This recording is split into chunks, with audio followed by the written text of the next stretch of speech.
Я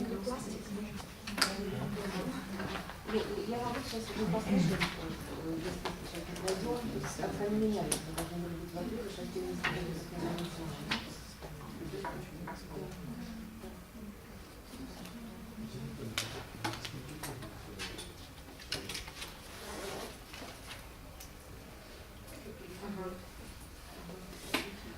Сейчас посмотрим, я накладываю.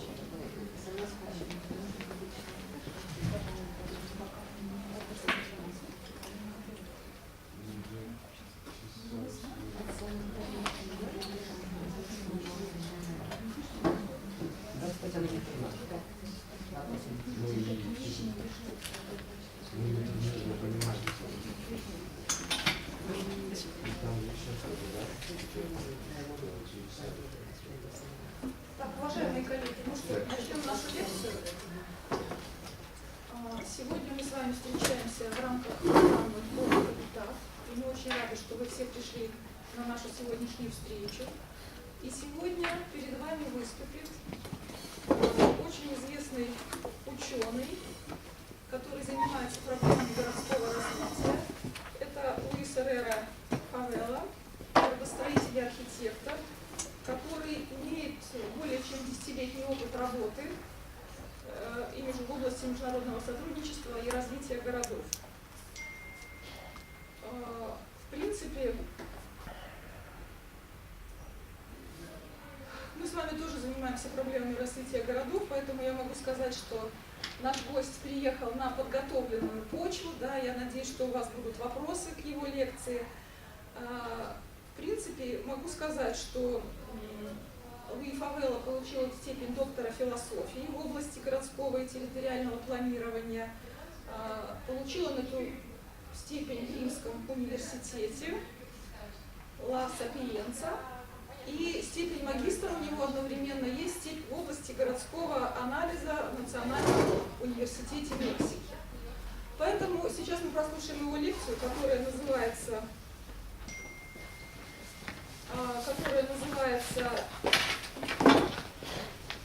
«Методология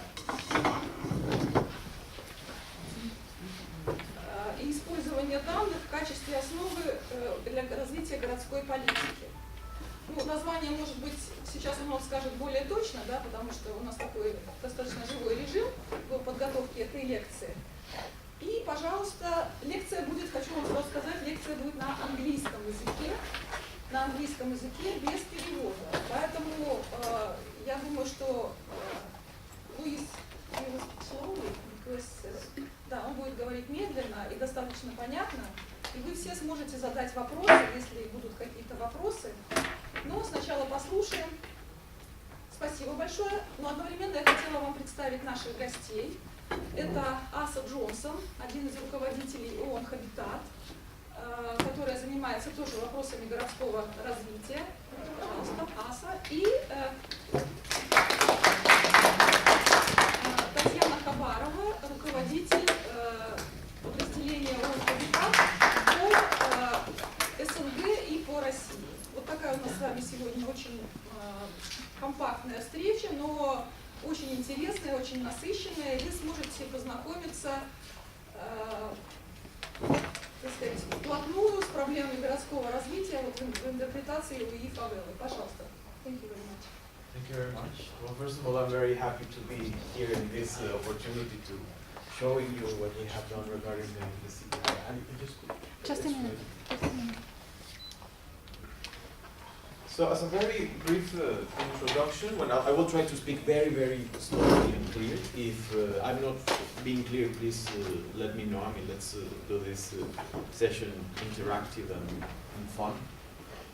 This is actually the fun part of the thing that I'm doing, you know, because we work with data. Data, I'm not a statistician. Data is usually not really, let's say, attractive, you know, numbers and Excels and everything. But what we actually do in my department is the analysis of data, how you understand the data and how you translate all this knowledge into public policies, into public debate. And I have to say that that is actually a really, really nice. Can I?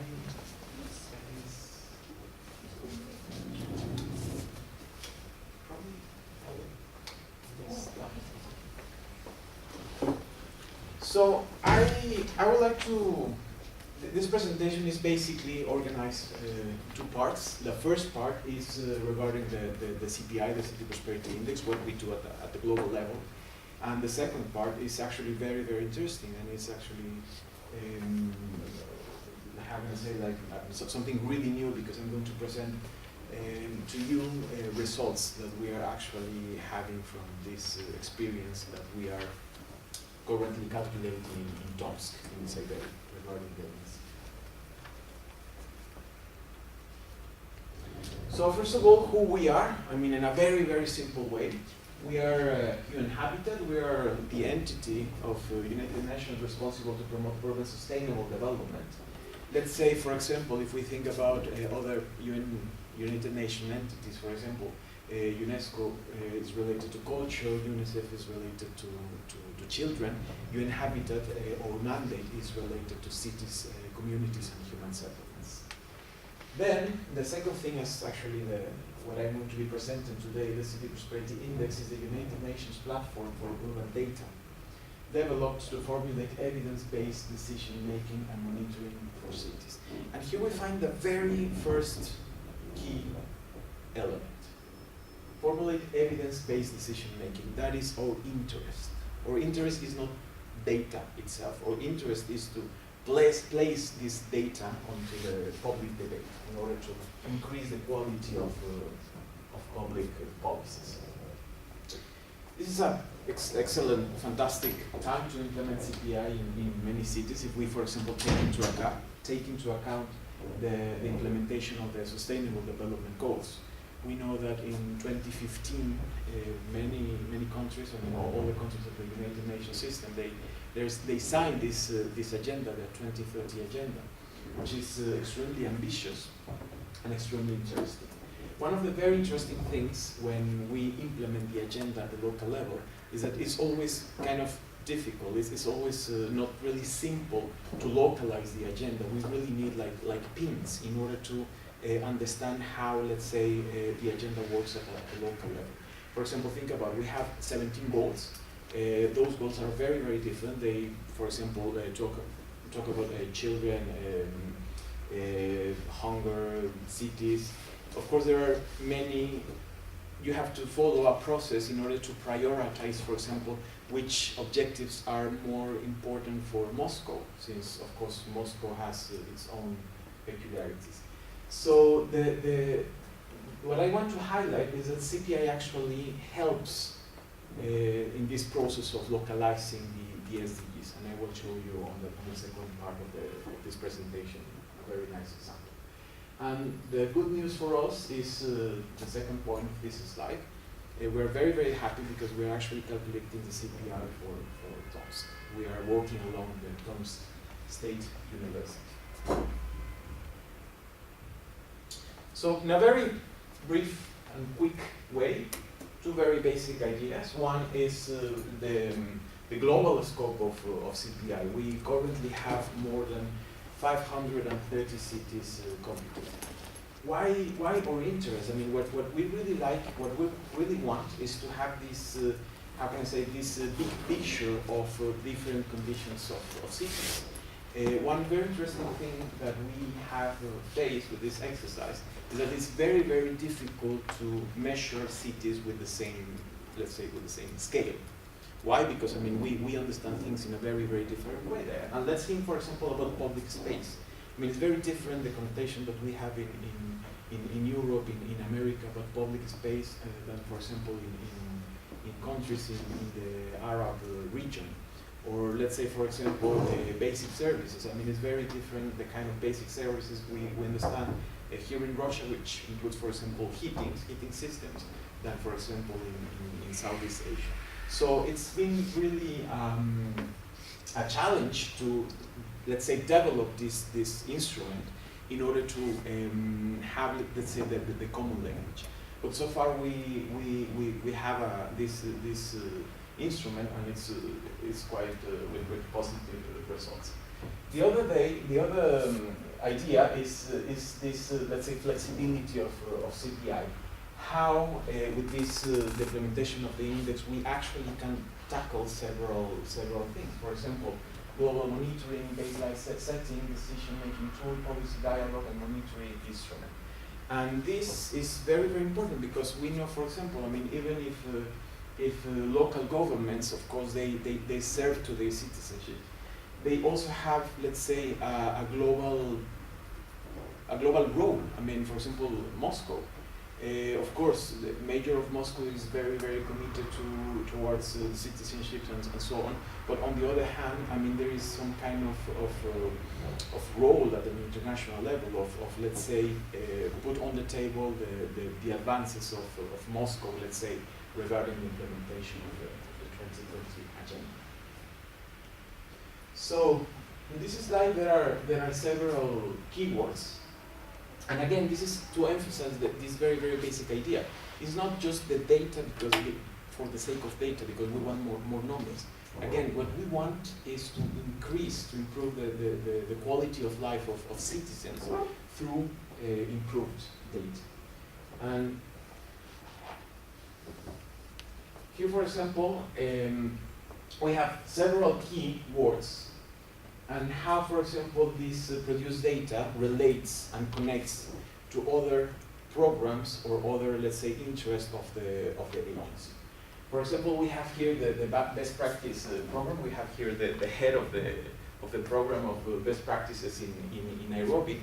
CPI actually allows us, once we have, let's say, the computation for one city, we can compare with another city with similar characteristics. And through, let's say, this best practice database, we have more than 5,000 best practices on the system. So it's really, really easy, let's say, to look for a specific example of a good quality example that we could eventually replicate.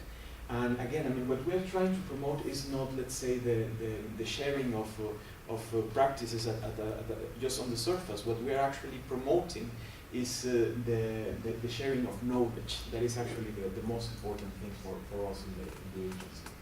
So the other thing is very, very important is understanding factors which generate or inhibit prosperity and as a result have city profile briefing. I will show you a little example of that, and state of city report. So again, I mean, once we have data, what do you do with all these numbers? And it's actually the interesting part of this process. So how CPI is shaped? We have basically 6 dimensions, and every dimension has specific numbers of sub-dimensions. And I want to highlight 2 very important ideas with this slide. One is the integrality of CPI.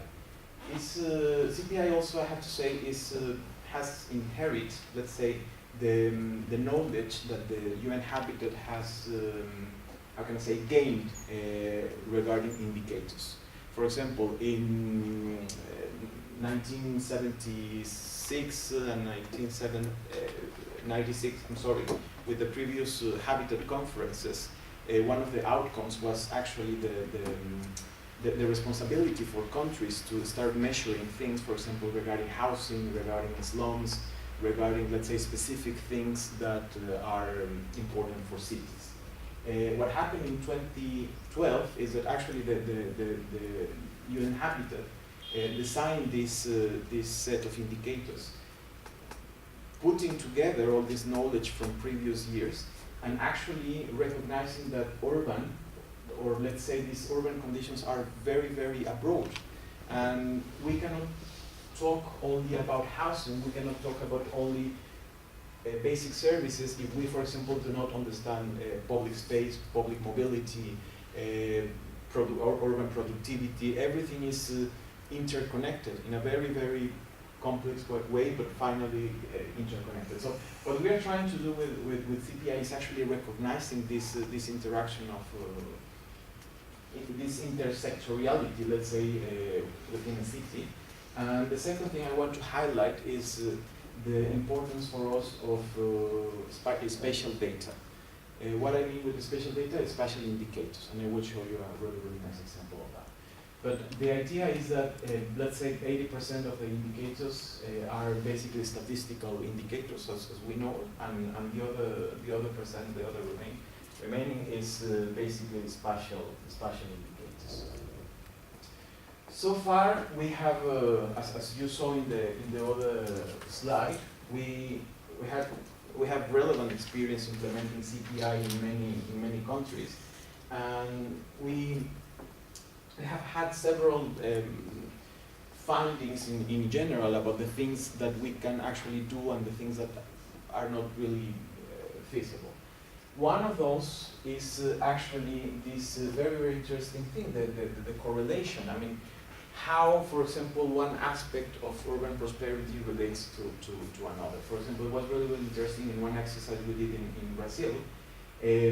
One of the sub-dimensions that had a lot of correlations was actually internet connection. So the principle, let's say for this specific city in Brazil, was that if they improve internet connection in all over the city, they were going to be able to, let's say, improve productivity capacities, quality in let's say certain aspects of productivity.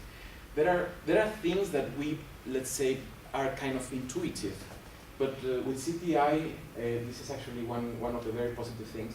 For the first time in many countries, we have actually documented many of those things. And one, for example, another relevant example with that is, let's say, for example, the importance of public spaces. This mainly in Latin America. In Latin America, we were very, very surprised because it was very evident that those areas of the city without proper access to public space were the most, let's say, vulnerable, or let's say the most sensitive when talking about urban violence and, you know, this kind of delicate things. But again, I mean, for the first time, we had the documentation, we had the data there. So another thing I want to highlight with this slide is this idea of the land, of the territorial information. It's not only, for example, economic burden, economic strength, but we're talking also about economic agglomeration.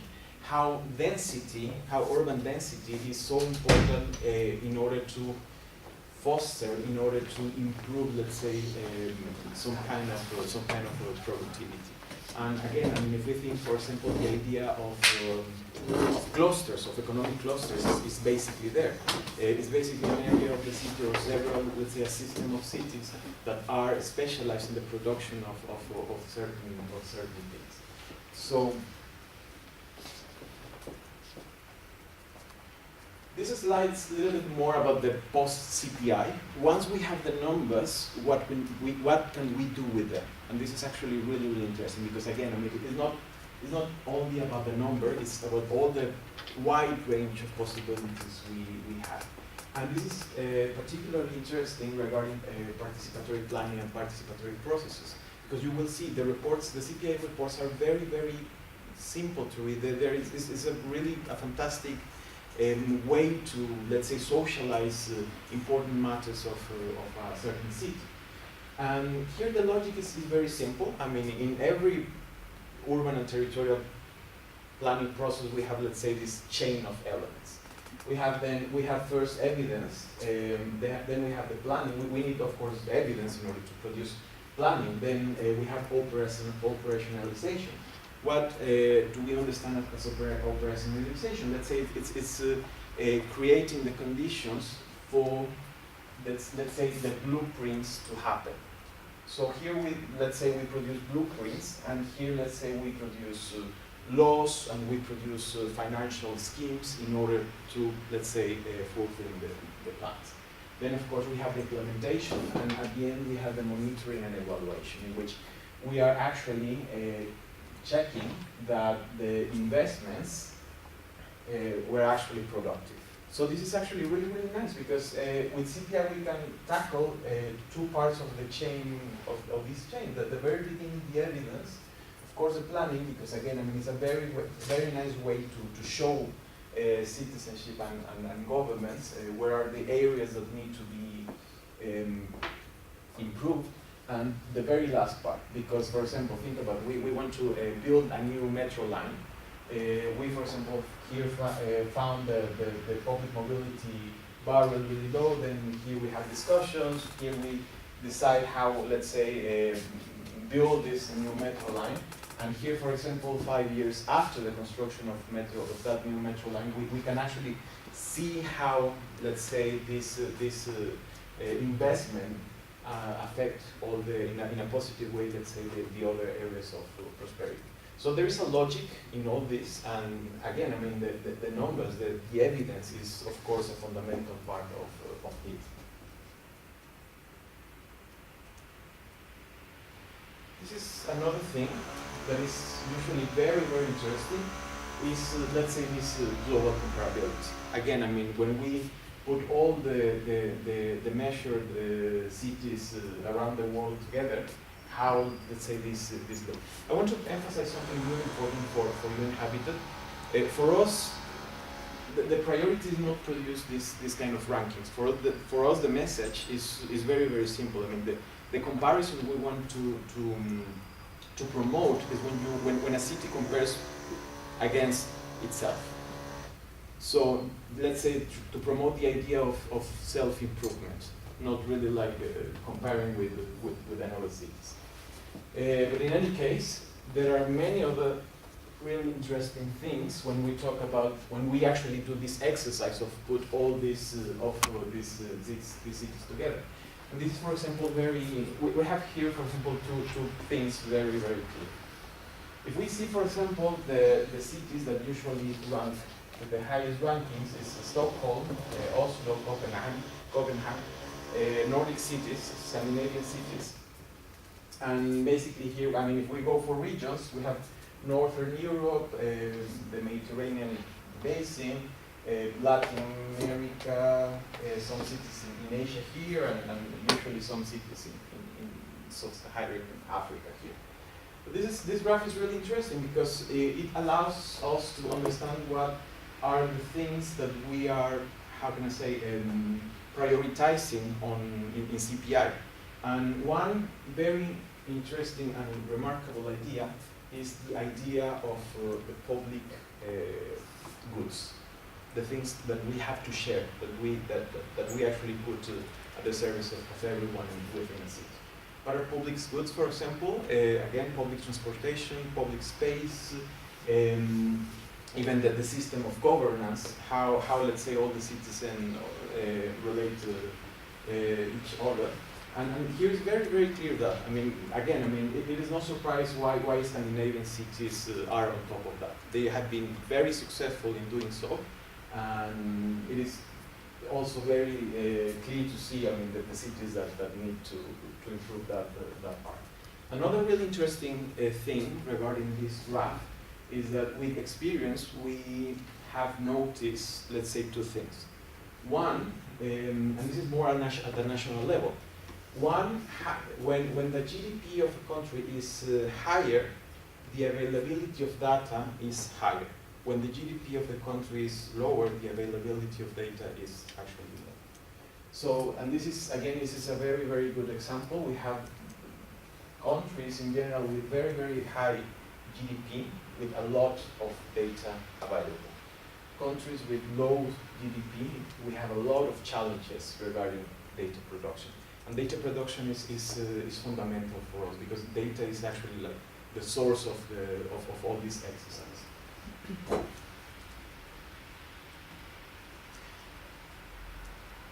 Just to be sure, I mean, any question so far or comment? So, I was saying in the beginning that we are very, very excited with this exercise. It's our first city in Russia.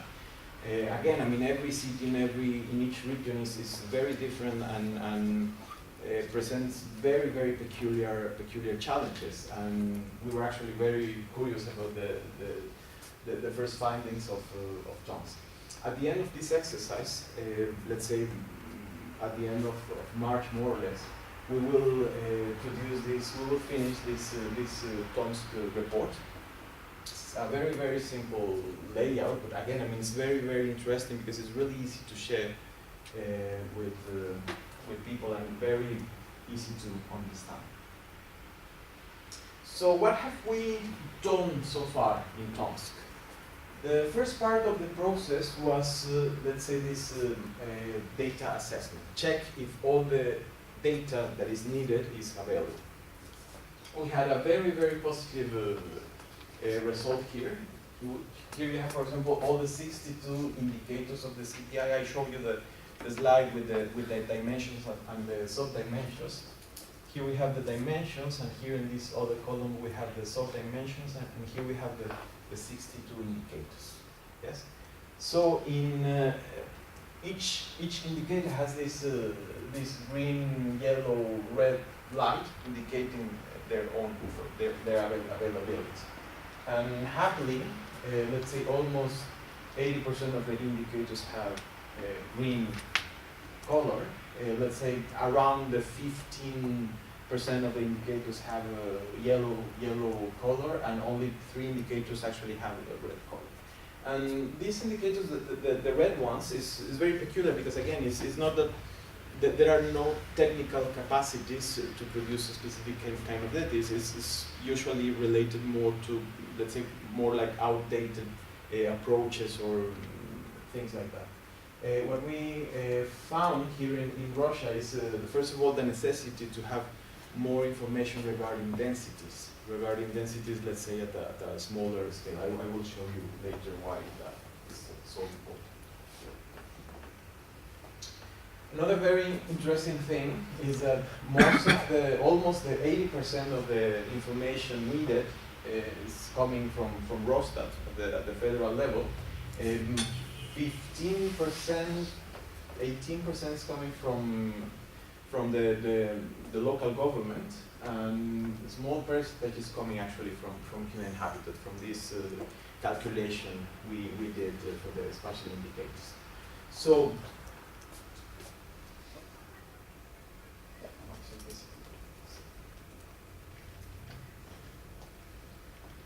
this is actually really nice. It's a really, really nice exercise. You just think about it's like a parachute. We're on a plane and then suddenly we just fell down and started seeing the city. The first challenge of the CPI is actually defining what are we going to measure. I mean the city limits. Let's say in some sense the definition of city. Here we have let's say the satellite image of not only Tomsk. There are several towns and rayons. Sorry for my terrible pronunciation. Basically, you have here Tomsk.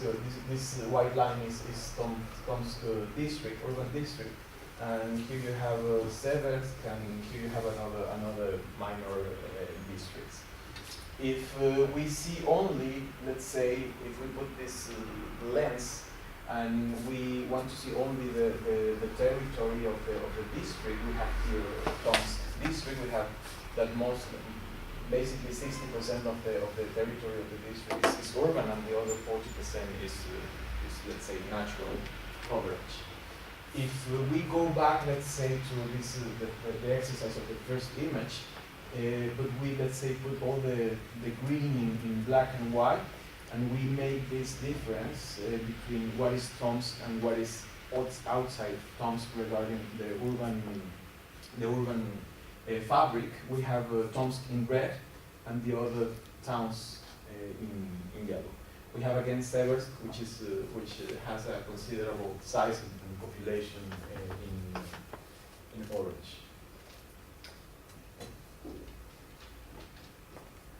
This is another interesting exercise regarding the importance of the river. Is a city that actually was founded because of its location on the Don River. So the river has a very important, a big importance on the city. It's a city, let's say, that developed mostly on only one side of the river. Here it's more or less clear to understand why. This is the level is very low, so it was really easy to have floodings and problems related to that kind of situation. So,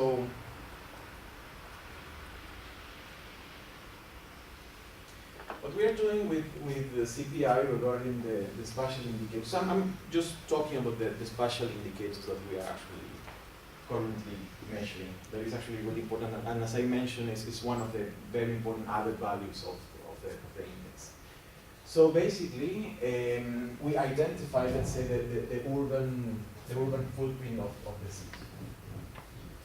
We assigned, let's say, this kind of hexagonal grid to the city. Each hexagon measures one square kilometer, right? So at the end we have this, let's say, set of hexagons together that, let's say, are an abstraction of the city urban footprint. And here again, I mean, when you start comparing, it's really, really interesting. Here you have on the left the image for Tomsk, and on your right you have Mexico City. Of course, you're talking about 500,000 inhabitants, and here you're talking about 20 million inhabitants. But we can also understand things regarding densities. Again, I mean, we see how, for example, maybe density in Tomsk is lower than Mexico City.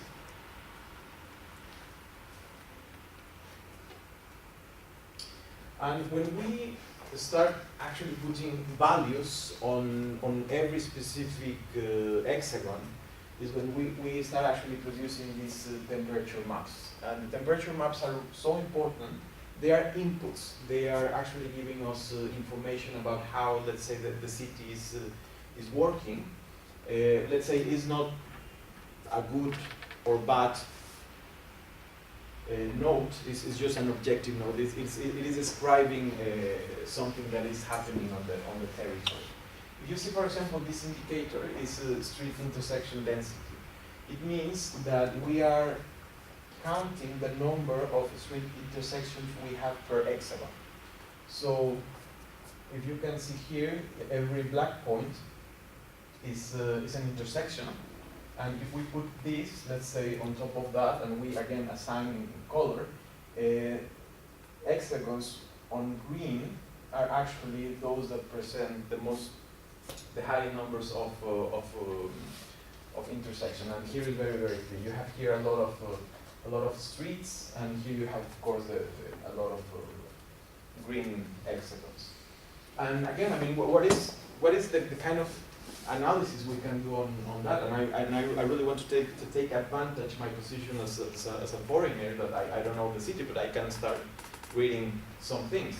First of all, I could assume that the historic city was developed here. Why? Because we know that the historic cities, I mean, they had this tendency to have smaller, narrower streets. And let's say the 20th century city was developed mostly on the south and towards the east. And that is actually true. That is something that actually happened in Tomsk. And again, I mean, the very important message of this indicator is that it relates to the idea of accessibility and connectivity. How, let's say, this pattern facilitates citizens to have access to services and let's say opportunities. And if you, let's say, put another words, in this case, for example, human rights, it's actually a matter of human rights. I mean, because of course, when you think, for example, housing, labor, health, education, they are all four basic human rights, socio-economic human rights. And of course, again, the pattern of the city matters a lot in order to understand how people are actually having access to these elements. Here we have another indicator. It's street length. It's a little bit the same exercise. For example, we draw all the streets here in this small map of Tomsk, and we put, let's say, all the grid on top of these hexagons, And again, I mean, the green hexagons are those that present, let's say, the hexagons with the proper allocation of street length. And again, this connects a lot with the idea of connectivity and accessibility. The very important or interesting things of this kind of exercise is when you overlap those maps to, for example, let's say, sport facilities. We are in a university town, and of course, the university population is very, very important. So let's say we overlap a sport facility map, and we start understanding where, let's say, it's more strategical to place, let's say, this kind of social infrastructures. Another extremely important element of CPI, as I mentioned in the beginning of this presentation, is its linkage to the SDGs, and how, for example, several of the indicators are actually exactly the same than the SDGs, and how, let's say, the other allows to understand better the SDGs indicators. We know that we have one goal, specific goal, related to cities, goal 11, make cities inclusive, safe, resilient, and sustainable. And with this exercise, we actually calculated 2 indicators of the SDG. I don't know if it's the first time in Russia, but we are so far very, very proud of it. Because we're creating this kind of technical references. So we're talking about target 11.7, which says, by 2030, provide universal access to safe, inclusive, and accessible green and public spaces, in particular for women and children, older persons, and persons with disability. How are we going to measure this? We have a specific indicator that says average share of the built-up area of cities that is open space for public use for all, by sex, age, persons with disabilities. Okay? So basically, we use all this cartographic information we have about Tomsk, and through this exercise of teledetection, photo detection, we actually identify the green areas. We're only talking about green areas so far. We still need to work on that, but so far we have green areas.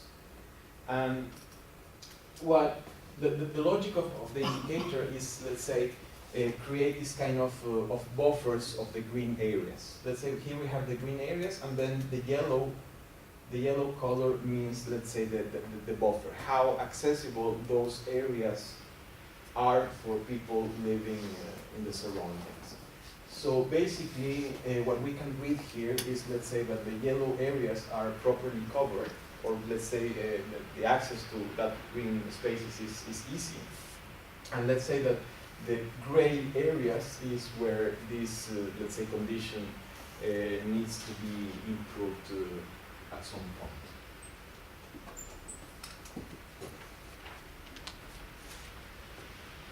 Here we have a zoom in. I think it's a little bit clearer. So we basically have all this, as I said before, we have here these gray areas. It's quite evident.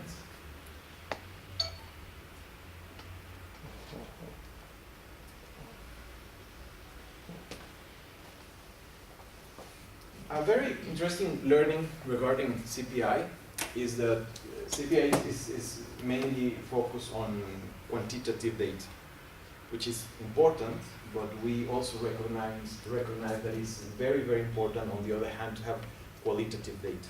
Because sometimes, let's say, the quantitative indicator could say or could mention that, for example, in this case, the provision of green areas is positive. I mean, if we see a little bit more the map, I mean, the city is covered at least by 70% I mean, the accessibility to green areas is mostly like 60, 17, 70%. But when we talk about the quality of those areas, we have a very, very different narrative. So what we did in Tomsk is that actually for some strategic indicators, we actually conduct a very, very small survey in order to, let's say, check if the perception let's say, was in the same on the same page that regarding the hard data. So basically, regarding public space, we put this. We identified three questions, and the answers were extremely interesting. The first question is: there are enough public spaces in Tomsk. They are optimally distributed through the city, and we see that most of the answers actually express that they agree with this statement. And it's no surprise, because if we see the map, I mean, public spaces are well allocated in the city. The interesting things is when we pass to question number 2 and question number 3. Question number 2 is Tomsk public spaces are available to all. When we start talking about accessibility, again, not only about male, but also including women, including children, including elderly. And this actually was a little bit more interesting, because we see that almost a quarter of the answers they actually said, I strongly disagree with that. So, and if we think about, again, the target, by 2030 provide universal access to safe, inclusive and accessible living in public spaces, in particular for women and children, older persons and persons with disabilities. So something is happening here with the perception of that matter that we are measuring. And last, Tomsk public spaces have a high quality and attractive design. Here's a very, very qualitative question, and almost 50% responded, I disagree. So again, I mean, we see these situations in which the city, when talking about quantitative factors, they rank, I mean, let's say high or medium high, but when we start seeing, let's say, other aspects, more qualitative aspects, there are several interesting things. I'm sorry, comments? So, the other example regarding the SDGs is also really, really interesting, is regarding public transportation. The target says, by 2030, provide access to safe, affordable, accessible, and sustainable transport systems for all, improving road safety, notably by expanding public transport, with special attention to the needs of those in vulnerable situations, women, children, persons with disabilities, and older persons. And the indicator, it says, sorry,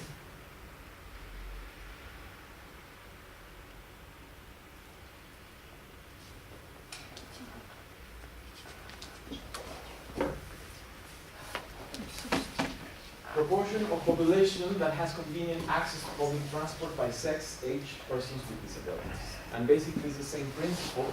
We identify all the stops of the public transport system in Tomsk, and then we draw a buffer. The buffer is 250 meters. And we can see here a really, how can I say, extended system of public transport, which at the first sight might seem possible. Here is a zoom in.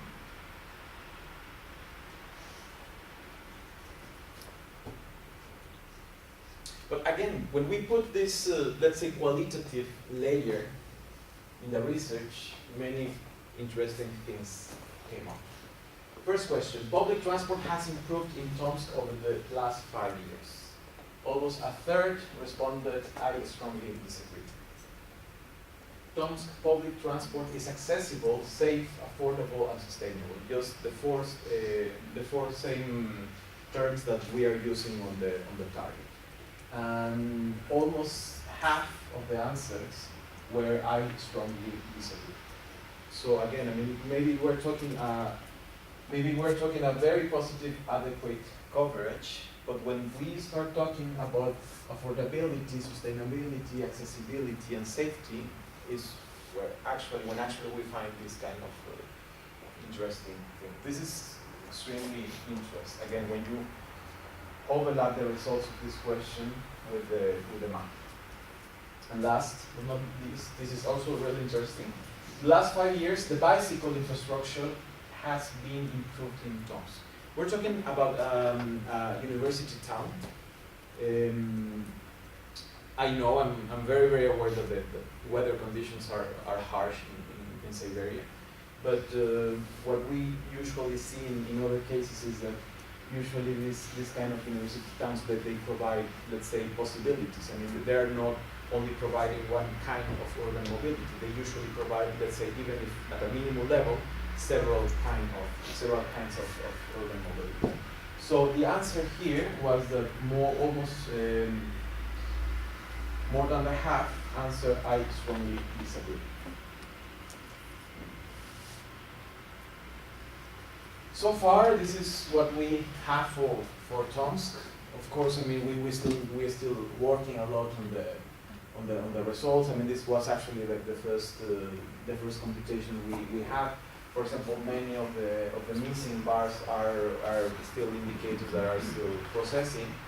Maybe the only exception is water and energy. Here we have indicators regarding recycling, and here it's very, very obvious because the city still needs to work a lot on the recycling systems. But let's say more or less the first glimpse, the first computation is this. So I would like to share, this is the final slide, I just want to share the preliminary findings, what we have learned so far with this exercise. In broad terms, data provision in Tomsk is satisfactory, yet important data gaps have been identified in the following areas. Urban densities, as I mentioned before, public mobility, we do not, for example, we do not have the information regarding, for example, the users disaggregated by gender, disaggregated by people with disabilities and age. And this is, I will be very, very sure that this is also the same case for Moscow. Even big cities, even if there is the technical capacities to collect this data, to produce this data, we're still a little bit behind. And again, it's not a matter of resources, it's, let's say, more a matter of updating, let's say, criteria of how we gather information. And last is overcrowding conditions. We don't know this kind of information. Second, further assessments on the qualitative provision of urban services is recommended, especially public space, public transport, etc. And last but not least, CPI results should be integrated into existing urban monitoring platforms and tools. So, gracias. So I'm very open. I mean, I really like to discuss any kind of question or thought that you may have. Again, I mean, it's been an incredibly interesting exercise. This is the first time we measure in the CPI for Russia. When you arrive to, let's say, a new country, you find always, let's say, kind of peculiarities. For example, many of the CPIs actually started in Latin America, so it's really easy for us to understand many of the, when we see, let's say, many of the results, we understand very well what are the problems in cities in Latin America. But of course, it's a matter of how you make the interpretation of those numbers. When you are in China, of course, you have different numbers, but you have to make a different kind of interpretation. Here we are actually learning how to make these interpretations and how, let's say, are the patterns that are underlying, let's say, the urban complexity in Russian cities. Коллеги, пожалуйста, задавайте вопросы. Если вы хотите, вы можете задать на русском, и наши коллеги помогут вам перевести, если что. Thank you for the presentation. Do you have correlation between green spaces and air quality? We do, but For Tom's, not yet. I mean, we're in Tom's. We are very in a very early stage of the project. We have correlations for those matters in other cities, but again, I mean, it really depends on the kind of cities. For example, we have cities in if you think about it, in very dry areas, in which green areas are not really green. You know what I mean? It was really fun. You know, I'm actually from North Mexico, and when we took all these satellite pictures,